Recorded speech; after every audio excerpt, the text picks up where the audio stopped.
name is Trisha Rabold, and I'm the youth pastor here at West Lawn United Methodist Church, and I am coming to you from the Firehouse Cafe.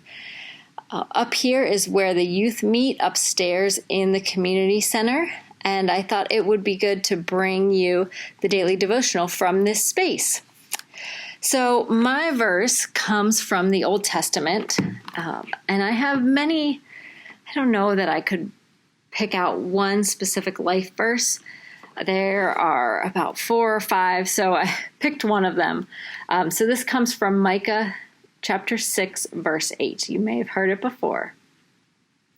He has shown you, O man, what is good, and what does the Lord require of you? To act justly, and to love mercy, and to walk humbly with your God. And I wanted to tell you a little story today about my faith formation. I grew up in a Methodist church similar to West Lawn through middle school and high school. I headed off to college. My faith got a lot stronger through school. And then after college, I kind of wasn't really sure where God was taking me. And I ended up down a couple different paths, and through that, I had started attending a service that was geared towards young adults. Before this, I had just kind of felt lost in the bigness of the world, leaving college and not really sure where to plant my feet, where to head next. And one week at this church, it was a evening service full of young adults, and so instead of the pastor speaking to all of us, they had a special presenter, and they showed a documentary about child soldiers in Uganda. Through this documentary, through watching this, my world was rocked. I was left not sure of how could things like this happen across the world, and how did I not know about any of it? How did things happen in Africa, in Europe, in Asia, in Australia? And at that time, without social media, without all of the ways that we are connected through our phones and through media today, I was left, this was around 2005 or so, really just feeling unsure of how all of this happens. How did so many of God's children experience evil? And how did good people like myself, how did all of us allow it to happen? I've since realized that the world is obviously a very large and complex place with so many different things working together for good and for evil. But that night, I was left with so many questions. Obviously, questions that weren't answered right away, but through time, God answered those questions to me. That night, I did purchase a bracelet that this documentary organization was coming through, and they were selling bracelets to go along with this story. They told the story of these children in Uganda that would leave their homes at night where it was unsafe if they lived far out away from the city centers, what is considered the bush of Africa. It was unsafe in those areas to stay and sleep as children. And so they would leave and they would come to city centers, and they would gather together in different areas where either pastors or community organizers, other people, the police and other areas designated these areas safe. And kids would just bring a blanket. They would sometimes bring nothing. They would just bring a small grass mat, and that's where they would sleep for the night, where it was safe. And they would return back to their homes or to their schools for the day, see their parents, and then every evening they would come back to these places in the center of city, sometimes out in the open, but surrounded by safe adults who were providing security. And they would sleep there just to be safe from this rebel army that was trying to conscript them or make them join this rebel army of child soldiers. Again, I was just, my world was rocked by all of this news that this happened, and that kids weren't safe in their own homes. By purchasing a bracelet, the organization called Invisible Children was committed to sending the money back to these communities, back into school sponsorships, by providing scholarships for kids to go to school. It would help give students and give all of these children the education that they needed to further their lives and to find a way out of the poverty that they were in. Oftentimes it allowed them to attend counseling sessions if they had experienced some sort of trauma through this rebel war attacking the northern part of their country. So I started just by buying a bracelet. I continued to go onto news sites, and I decided that, it was up to me to be connected to the world, that I couldn't just rely on other adults then to give me information about the world, but that I needed to be held responsible for seeking things out and finding out how God's children were being treated across the world. So my first step, buying a bracelet. Second step, going online, continuing to check websites. I stayed in touch with this organization, all while I was studying to be a teacher. I was in a master's program so that I could become a physics teacher here in the U.S. And through that, I knew that a good education was the best way for these kids to improve their lives.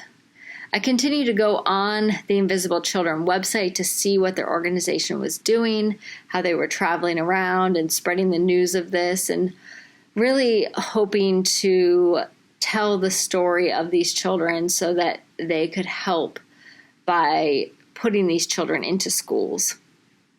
One day on their website, I came across a new program called the Teacher Exchange Program. And this program was partnering with Ugandan teachers, with Ugandan schools, and they were seeking teachers from North America willing to spend their summer, about 6 weeks, over in Uganda. And immediately I knew that this was something that I was called to. I applied, I filled out the whole application, the essays. I received, I can't remember now, 1 or 2 phone interviews, and was then accepted to this program. I was finishing my master's in education and applied to this program kind of at the same time. I had been teaching, student teaching at a school in King of Prussia, and I finished my student teaching on Wednesday. I finished my master's of education on Friday, and the next day on Saturday, I was up at JFK Airport in New York City, ready to fly out for 6 weeks in Uganda. I would be returning back to that same school where I student taught. I would return there and start my first teaching position after spending 6 weeks in Uganda. Through the Teacher Exchange Program, I traveled with about 15 other teachers from JFK, from New York, and we were partnered with 3 separate schools and split up in different teaching pods, and then we were partnered with someone in our same teaching area. And I was partnered with a man named Komokech Shirgold, and he and I just started becoming friends through this program. I was in his classroom just to observe, to see the vast differences between the classrooms I had been in America and the classroom that he was teaching in Gulu, Uganda. It was amazing to see the way that the kids were so excited and vibrant and like ready to learn. And also the way all of the struggles that the teachers had to go through in trying to get students to learn, just all of the hurdles that they had to overcome. So Komokech Shirgold and I taught for 5 weeks together. And then the other teachers and I left the area of Gulu, Uganda, and we traveled back down. We went on a safari. We were able to go through the Nile River that travels from Uganda north through Sudan and obviously ultimately up through Egypt. So we did some sightseeing at the end of our trip. And then I guess right before I left Gulu, Uganda, Komokech and I went to a local internet cafe and I helped set up an email address for him so that he and I could keep in touch after we had spent these 5 weeks teaching together. And so after I left, we flew back to New York, traveled back to Pennsylvania, and it was difficult to travel back and to kind of go through that culture shock of being in their culture for so long versus coming back to our own culture. But it was great to have that connection through email that I could still continue to write to him. I could find out about his wife and his kids. I had met them while I was there. They invited me down to their house, which really was just a mud house, a mud hut. I had been there 2 or 3 times, had just gotten to know his kids, and it was great to continue that relationship through email. About 6 months after returning, after I had started my first teaching job, I was able to share my experience with students at my school in King of Prussia, and so many of them felt called to give back to this school that we were able, through the organization Invisible Children, we created a partnership with the Owerri Secondary School where I taught with Komokech, and we created a partnership that lasted for about 7 years with that school. We continued to have fundraisers here in America. We continued to collect books through a partner organization called Better World Books. And I stayed in touch with Komokech over email. One day, about 6 months after I returned, I received an email from him asking about college. And teachers over in Uganda, they receive a teaching degree from a teacher's college, which is equivalent to an associate's degree over here. Now, you can go to a larger university and receive a equivalent of a bachelor's degree in teaching from that university, where you also receive more classes, more education, more teaching about your specific area of study. And Komokech wrote to me asking about the opportunity he had to apply to Gulu University. And this would basically not only give him more tools, more education so that he could go teach physics better to his students, but it also allowed him the opportunity to move up and to have a higher teaching salary at his school.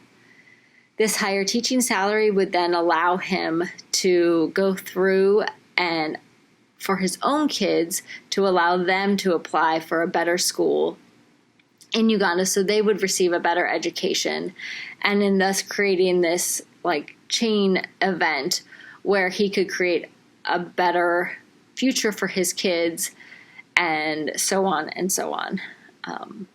And he wrote to me this email asking if I would help so that he could apply to this school, if I would consider paying his tuition for Gulu University. I was hesitant at first. I wasn't sure about giving money. And so I said, why don't you go ahead and apply, and we'll see where this takes us. We'll see how I can help support you. And through that process, he found out that there is a scholarship that existed. He applied for the scholarship, and he received full tuition, partly from the university, partly from the government of Uganda. And so he would be able to attend Gulu University to be able to learn about physics education at a deeper level in a way that he hadn't before. And I was humbled by the way that he said he would have never applied for this, to go back to college. He never would have applied if I had not come and taught beside him in Uganda, if I had not given him more confidence in his teaching. This struck me, as kind of an answer to prayer, that not only did I want him to further his own education and to provide a better future for his own family, but I also was hesitant to give him like another handout from a white person to a Black African, and that this experience was able to happen without that handout. He and I continued our relationship. He is now still teaching at a Wari secondary school, and he is able to provide his own kids with a better education. I picked this verse from chapter 6 of Micah 6:8, because I think that my experience teaching over in northern Uganda speaks so well to this verse. And the verse reads again, "He has shown you, O man, what is good, and what does the Lord require of you? To act justly, to love mercy, and to walk humbly with your God." And this verse, I think, really starts to expound on both the vertical and the horizontal relationships that we have. Our way of that last verse, to walk humbly with our God, just to constantly reposition ourselves with God in a humble way. I learned through that experience of the humility that someone must have when coming into someone else's culture, someone else's classroom, someone else's family, and to just what it means to humbly enter into that relationship.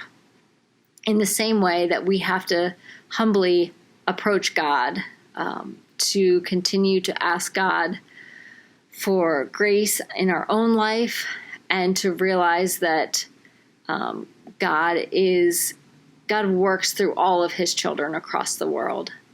And we also, that verse in Micah also talks about to act justly and to love mercy, that we must work on that horizontal relationship that we have with other Christians. Jesus talked about loving our God with all of our heart, with all of our soul, with all of our strength, with all of our mind. That's the vertical component.